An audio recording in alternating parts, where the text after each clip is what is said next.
بسم الله الرحمن الرحيم. النهارده ان شاء الله هنعمل مع بعض عرق اللحمه البارده، بس مش محتاجين ان احنا نجيب عرق غالي من عند الجزار. هنعمله بطريقه اقتصاديه جدا وفي نفس الوقت طعم وشكل هيشرفك لو انت عاملاه في عزومات او عاملاه لضيوف جايينلك. طعمه حلو قوي وشكله حلو قوي، فتابعوا الفيديو للنهايه عشان تعرفوا الوصفه بالتفصيل. اول حاجه انا بروح للجزار وبجيب منه المنديل. انا ما لقيتش منديل ضاني، وبصراحه بيني وبينكم انا ما باكلش الضاني اصلا، فجبت منديل عادي تبلته بعصير بصل. ده عصير بصل، خدت البصل صفيته من التفل وحطيت عليه عصير بصل وليمون ومعلقه ملح وفلفل اسود، بس كده مش اكتر، ما تحطوش اي حاجه تاني. وتبله كده كويس في ميه البصل والليمون واسيبه بقى على جنب حوالي ساعه كده يشرب منهم. طيب على بقى ما يتشرب الحاجات دي، بجيب نص كيلو لحمة مفرومة واحط عليها تفل البصل اللي انا عصرته، واحط معلقة فلفل ومعلقة ملح ومعلقة توم باودر، واحط بيضة، واحط كمان معلقتين من البقسماط.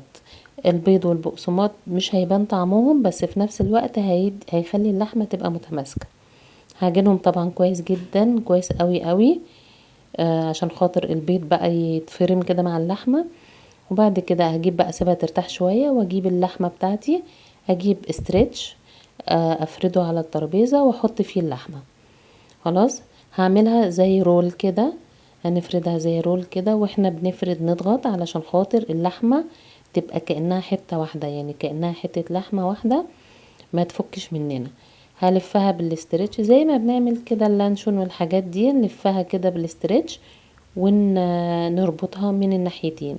هنربطها من الناحية الاول وبعد كده نربطها من الناحية التانية علشان نضمن ان هي اتضغطت كويس وبقت بالشكل ده. هاخدها بقى احطها في التلاجة عندي لغاية ما تجمد شوية، مش في الفريزر، في التلاجة شوية حوالي ساعتين كده تمسك نفسها. واجيب بقى المنديل بتاعي وخلاص بقى انا نقعته بما فيه الكفاية، واطلع بقى اللحمة من التلاجة، يعني اسيبها حوالي ساعتين 3 كده. ارش بقى لو في شوية بصل ولا حجمية بصل ارشهم عليه، واجيب اللحمة. بص بقى لما قعدت في التلاجة شوية مسكت نفسها، هجيبها بقى هلفها بالمنديل بتاعي. لو لو ده منديل عادي وشايفين ان في حتة دهن تخينة شوية شيلوها، يعني ما تلفوهاش عشان ما تبقاش تقيلة قوي. يعني انا وصلت لحد هنا ولقيت ان الحرف ده فيه دهن تخين، فهاجي بقى لحد هنا واروح قصة بالسكينة الاجزاء التخينة. بصوا هو بصراحة المنديل الضاني بيبقى رقيق جدا وبيبقى اسهل من كده، بس انا زي ما قلت لكم انا ما باكلش الضاني خالص، فعشان كده جبت المنديل اللي هو العادي. هجيب بقى خيط كأني بعمل عرق تريبيانكو بالظبط، وهلفه بقى بالخيط وهبتدي الف الخيط عليه. الف الاول المنديل من الطرف كده والف الخيط عليه علشان خاطر يمسك نفسه وما يفكش مني وانا بسويه، واشيل برضو اجزاء الدهن الزيادة دي، احنا مش عايزين دهون كتير. خلاص اكون بقى مسخنه الفرن كويس قوي، واجي بقى اجيب بقى صينيه احط فيها خضار متقطع، خضار بقى اي خضار انت عايزينه، بس ده جزر وكوسه وبطاطس وطماطم وبصل، شويه خضار كده، نرش عليهم شويه ملح وفلفل ونحط عليهم الشبكه بتاعتنا. واجيب العرق بتاعي واحطه، بس لما احطه على الناحيه اللي هي فيها القفله، اللي هي دي احطها من تحت عشان اضمن برضو ان هو ما يفكش مني. هو ان شاء الله مش هيفك يعني. وادخله بقى في فرن سخن قوي واسيبه لغايه ما الدهون بقى دي كلها تسيح، وتبقى عندي طبقه رقيقه كده، مفيش بقى طبقه الدهن دي كلها تسيح، تبقى طبقه من الجلده الرقيقه كده. ده كده شكلها. اسيبها بقى تبرد خالص، ما اقطعهاش دلوقتي، اسيبها تبرد خالص الاول وبعد كده عشان مش ما تتهريش مني.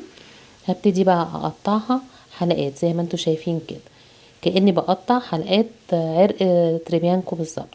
خلاص بصوا ده شكلها بقت متماسكة من جوه، وهقطعها وهاجي بقى هحطها في طبق او في حلة حاجة كبيرة بالشكل ده، واجيب بقى حتة فحمة واعملها عليها عشان تديني ريحة الشوي. حتة الفحمة دي بتخلي طعمها وريحتها تحفة.